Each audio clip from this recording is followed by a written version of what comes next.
సూర్యాపేట జిల్లా నాగారం మండలం పస్తాల గ్రామానికి చెందిన శిరీష తన మేనమామ దగ్గర నుంచి తన ఆస్తిని ఇప్పించండంటూ వేడుకుంటోంది. 4 ఏళ్ల వయసులో తండ్రిని కోల్పోగా మరో 3 ఏళ్లకే తల్లిని కోల్పోయానని వాపోతోంది. తన ఆలన పాలన మేనమామ చూసుకుంటానని చెప్పి తన తండ్రి ఆస్తితో ఉన్న 4 ఎకరాల భూమి అలాగే ఇంటి స్థలాన్ని కూడా కొన్నాడని చెప్తోంది. తనకు సంరక్షకుడిగా ఉంటానని చెప్పి తన తల్లి మరణించిన 2 నెలలకే అనాథాశ్రమంలో చేర్పించాడని వాపోయింది. తన తల్లిదండ్రుల ఆస్తితో కొన్న భూమిని తన పేరిట రిజిస్ట్రేషన్ చేయమని మేనమామని అడగ్గా చంపుతానని, ఆయన కుమారుడికి రెండో భార్యగా ఉండమని బెదిరిస్తున్నాడని ఆవేదన వ్యక్తం చేసింది. ప్రభుత్వం అధికారులు చొరవ తీసుకుని తమకు న్యాయం చేయాలని శిరీష కోరుతోంది.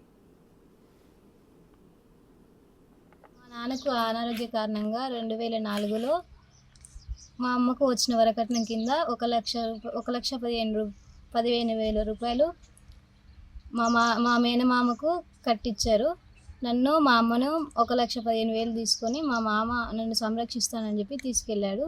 దాని తర్వాత 2007లో మా నాన్న అనారోగ్య కారణం వల్ల చనిపోవడం వల్ల మా నాన్నకు రావాల్సిన వాటాను 1,37,000 రూపాయలతో మా మేనమామకు కట్టించారు. అది తీసుకెళ్ళి మా మేనమామ 2008లో అడివెంల గ్రామంలో 4 ఎకరాల భూమిని సూర్యాపేట చంద్రనకుంటలో 200 గజాల ఫ్లాట్ని కొనుగోలు చేశాడు. దాని తర్వాత మా అమ్మ 2010లో చనిపోవడం వలన నన్ను వెంటనే అనాథం చేసి అనాథ హాస్టల్లో వేశాడు. ఇంటి పేరు కూడా తన ఇంటి పేరుగా పెట్టుకొని హాస్టల్లో చేర్పించాడు. దాని తర్వాత నేను మేజర్ అయ్యి వచ్చి నా ఆస్తి ఏది, నాకు పెళ్ళి ఎలా చేస్తారని అడిగితే, నీకు ఆస్తి లేదు, ఏం లేదు, కావాలనుకుంటే నా కొడుక్కి రెండో భార్యగా ఉండు, నీకు ఆస్తిలో ఎటువంటి భాగం లేదు అని వల్గర్గా మాట్లాడి ఇంటి నుంచి గెంటి వేశారు.